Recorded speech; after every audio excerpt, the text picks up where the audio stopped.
Venezuela. Such a sad story. Not many people realize that it was one of the nicest, richest countries in the world not too long ago, a few decades ago. And definitely back in the 50s and 60s, if you look up GDP of countries, Venezuela was right near the top 5 or 10 in the world. It's a beautiful place. And then socialism / communism. And Hugo Chavez, who's actually still really well regarded in Venezuela, which is shocking because his daughter is worth billions of dollars and no one seems to notice that they were basically just raping the country. And a lot of people will say, oh, socialism, communism, it's never been done right because every time they do it, the government just steals everything. Yeah, that's how it works. Are you stupid? Do you even know what government is? Government is mind control. Government is a scam. And then socialism is just another way of scamming people. How many times are people going to say, oh, they just didn't do socialism or communism right? There isn't very many countries. Well, there's only like really one true communist country in the world, and that's Cuba. And that's an absolute disaster.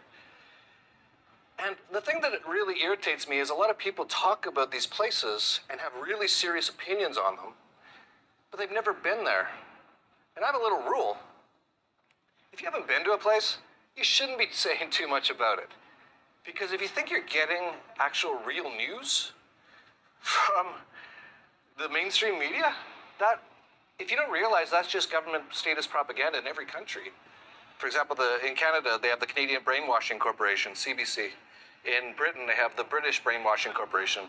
In the US, it's a little less obvious because it's not government owned, but the same people control it as who control the government. And so people would be like, oh, I know what's going on in Venezuela. And you've never even been there?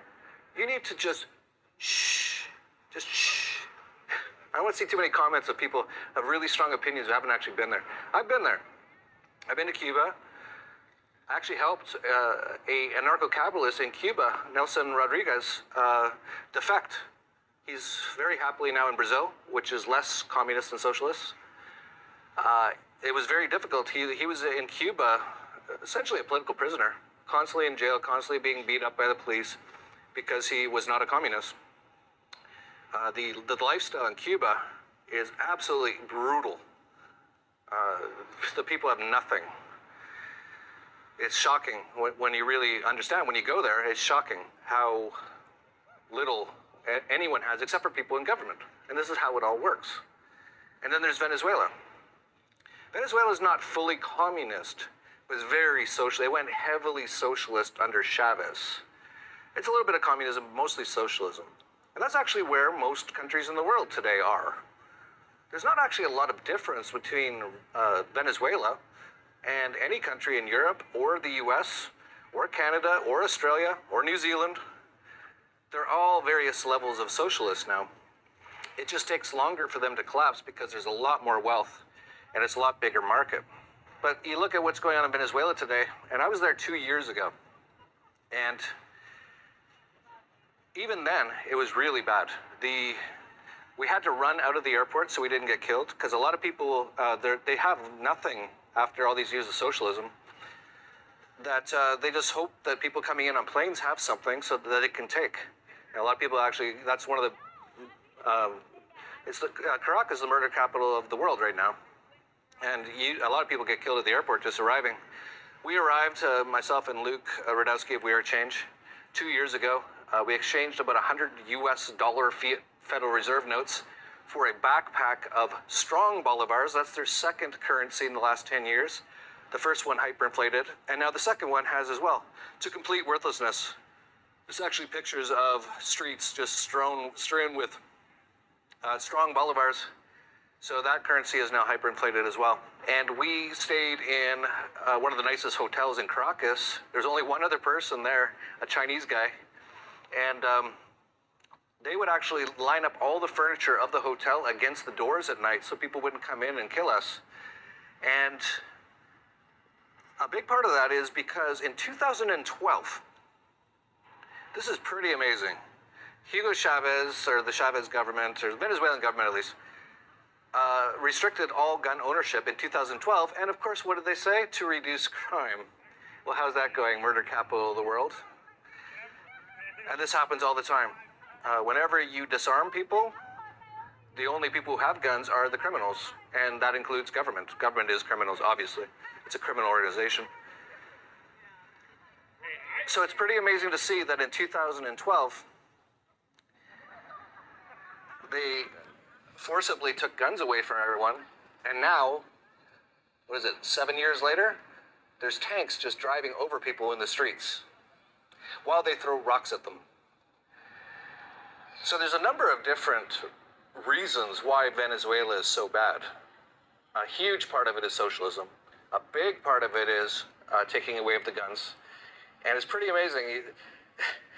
If you look back at tweets just 10 years ago, from people like Michael Moore or one of the leftist people in the United Kingdom, one of the top politicians, Jeremy Corbyn, I believe, and they were congratulating Chavez on the socialist utopia that he had created, and now people in Venezuela, which used to be the richest, one of the richest countries in the world, now all have fairness and equality under socialism. Look at it now. Now, a lot of people, and this gets back to my point about not talking about places that you haven't been. I see this a lot on the internet.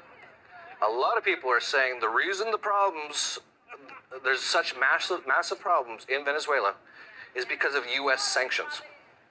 A government forcing, using violence against its own people, the people in that area, saying you can't trade with these other people, is a criminal act. It's an act of war against those people in that other place.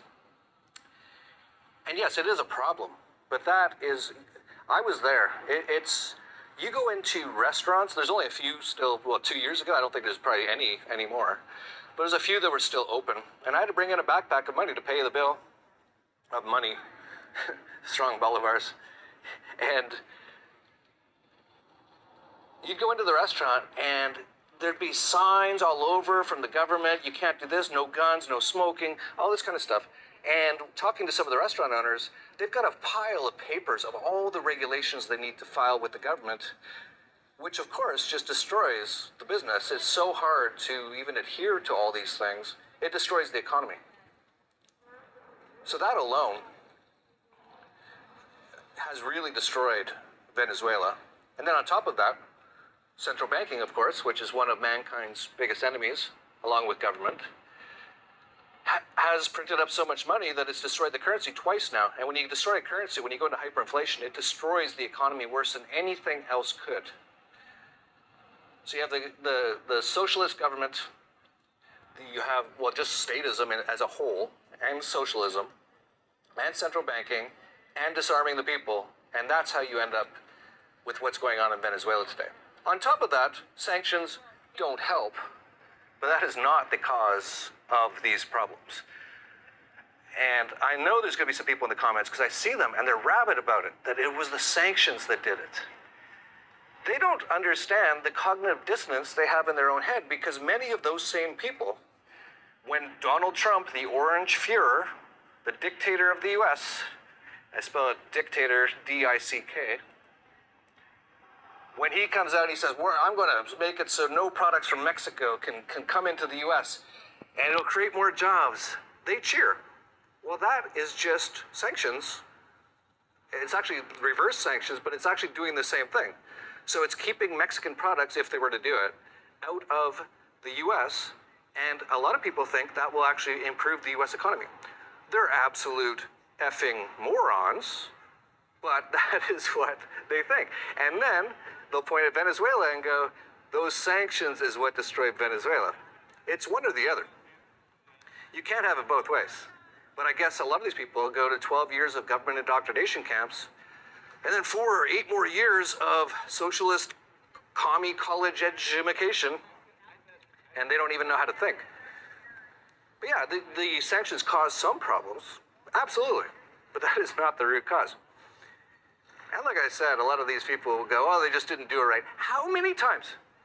How many times do you have to try communism or heavy socialism, and it all falls apart and has people getting run over in the streets by tanks before you go, maybe it isn't the best? If you just look at the countries in the world, which ones are doing the best? Off the top of my head, Hong Kong, Singapore, Dubai. None of these places are perfect, but they're much, much less socialist. Very low tax, very low regulation, basically very low statist. Those are all the best countries. That's where you want to be. The US used to be like that a little bit 100 years ago or even 50 years ago. But especially since they took the gold backing away from the dollar in 1971, it's been going downhill, and it will continue to go downhill. And it's absolutely bankrupt.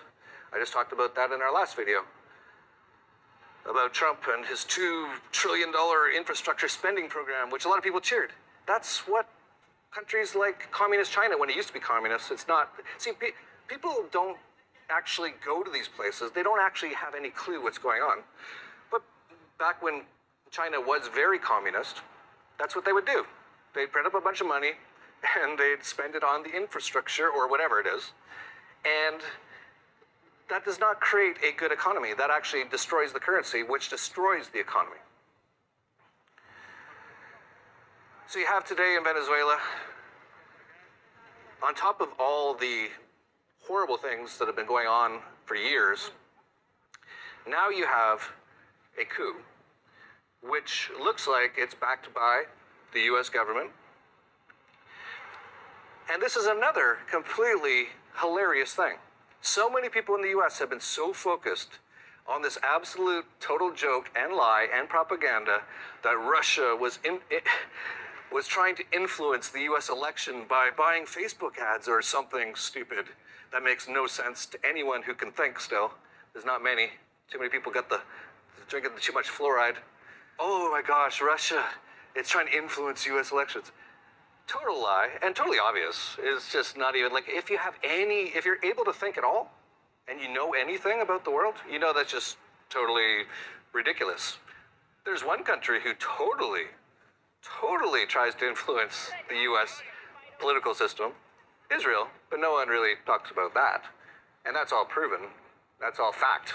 Just look at how many presidents have to go to the Wailing Wall with their yarmulke on before they get elected or selected, because it's not even real elections. It's selections. Not that democracy is good. And here's another thing that they'll say. This world's getting crazier and crazier. Democracy itself it's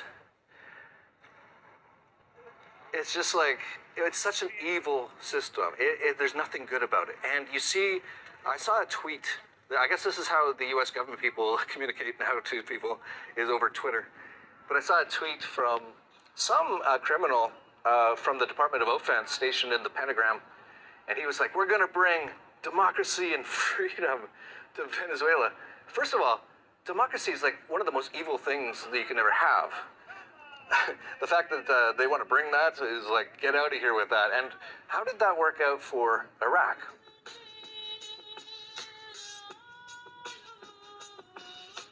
Thousands or even tens of thousands of people all hearing about it at the same time. The market just can't even support it. You'd have these coins going from 10 cents to $10 in 3 days on low volume. And that's just not a good situation. So we're really going to limit the amount of people who can subscribe to it at first until the market size of these things grows. And only people who subscribe to the Dollar Vigilante will get access to it starting on May 13th. And we're going to start sending out emails to them in the next couple days, maybe next week, letting people know that they will have the opportunity and how. And as I mentioned, we'll be featuring some very small cap coins. We've got some of the top people in crypto. There's no one who's been in this market who's a financial newsletter longer than us. We started in 2011 when I featured Bitcoin at $3, Ethereum at $2 around 2016. I think Dash around $10. A lot of them have gone up thousands, tens of thousands of %. And we're going to do that again with the Crypto Vigilante. So if you're not a subscriber to Dollar Vigilante and you want to get access to this, make sure you do. Just go to dollarvigilante.com/subscribe. We'll be sending out emails to TDV subscribers soon on it. And we'll be cutting it off as soon as we hit a certain amount. We'll cut it off. We might reopen it again at some point when the market's bigger or when we think the time's right. So if you don't get in on when we do this on May 13th, you might never get the chance again. But I think you will, but it might be another 6 months or a year or 2 years. It all depends on how quickly the market expands, but we're going to keep it fairly small at the start. So, just like with anything, as bad as some of these things are, and as crazy as things can get, there's always opportunities. And as I mentioned, there's going to be massive opportunities in Venezuela once the government fully collapses. And just like with anything, once the government fully collapses, they can't start up again highly socialist because there's no wealth. The only way to have socialism is to have massive amounts of wealth created by basically free markets. And then they come in, the government steals it all, destroys most of it, gives a lot of it to their friends, gives some people handouts, which actually destroy them. Welfare actually destroys people, and they know this. But once that's all gone, once there's no wealth in the country and it collapses, much like the Soviet Union, they have to start up really small. So a very small government, hopefully no government. But the world might not be fully ready for that yet, except for in places like Liberland. But it'll have to be a very small government, and what will that create? It'll create massive opportunities. So, just like with anything, yeah, there's lots of problems in the world, but if you're smart, you can do fairly well. And it's sad that a lot of people, like some people are getting driven over by tanks in Venezuela right now. Very sad. If they would have listened to people like myself, even around 2011, back then, Venezuela still wasn't that bad, so some people would have still had some money. If they got into Bitcoin at that time, they would have been pretty good, and they could have left. And that's the thing, too. When you have some assets, when you have some wealth, you can leave when government, statism, causes major problems across the world, which is all it ever does. And it's fairly funny that they always say anarchy is chaos. Statism is chaos, and we're seeing that right now in Venezuela. So, but like I said, there's always opportunity where there's problems. And all we can do, and some people will say, oh, you're such a dirty, greedy capitalist. They don't even know what the word capitalism means. It just means free markets. It's actually natural. It's not even a system. It's just the way the world works when you don't have government and socialism. But they'll say, oh, you're just taking advantage of those people. People in Venezuela, once this all ends, they're going to need capital to come in there, or they're not going to be able to have anything. So in many ways, when we do come in afterwards, we're very needed, and we can help rebuild the place so that people can have good lives again, and they can have food again, and not be driven over by tanks. It's pretty crazy. But just wish the best to the people of Venezuela. Obviously, get into crypto if you're in Venezuela, and if you still have any assets, or try to get out, or just stay away from those tanks. Don't even bother throwing rocks at them, really. And just, really the same thing that everyone needs to do is just stop listening to government, stop paying extortion fees, and then we can have a beautiful world. So hopefully that happens. Hopefully more people wake up, and I think people are waking up. So we'll see what happens. It's going to be an amazing few years ahead. And if you're fairly smart, and if you do the right things, which we're advising here at the Dollar Vigilante, and soon at the Crypto Vigilante, you can do incredibly well during a time when a lot of people aren't, and then we can help to rebuild things afterwards. That's my hope, and hopefully, my thoughts are with the people in Venezuela, and hopefully they at least realize what happened and don't do it again. This is always a problem, and what happened is big government, socialism, central banking. Get rid of those things, and you will always have a much better life. So that's it. I'm here still in Montego Bay. The sun is going down. And I have a romantic dinner on the beach with my wife, sort of part of her birthday week festivities. And then I'll be heading back to beautiful Mexico after that. So that's it for now. Thanks for watching. And like I said, subscribe to the Dollar Vigilante newsletter at dollarvigilante.com/subscribe. And if not, if you can't afford the $20 a month, Really should be making some capital if you can't afford that. But just subscribe to this YouTube channel. We put in lots of great content here on the channel. It's all free. So that's it for now. Peace and love.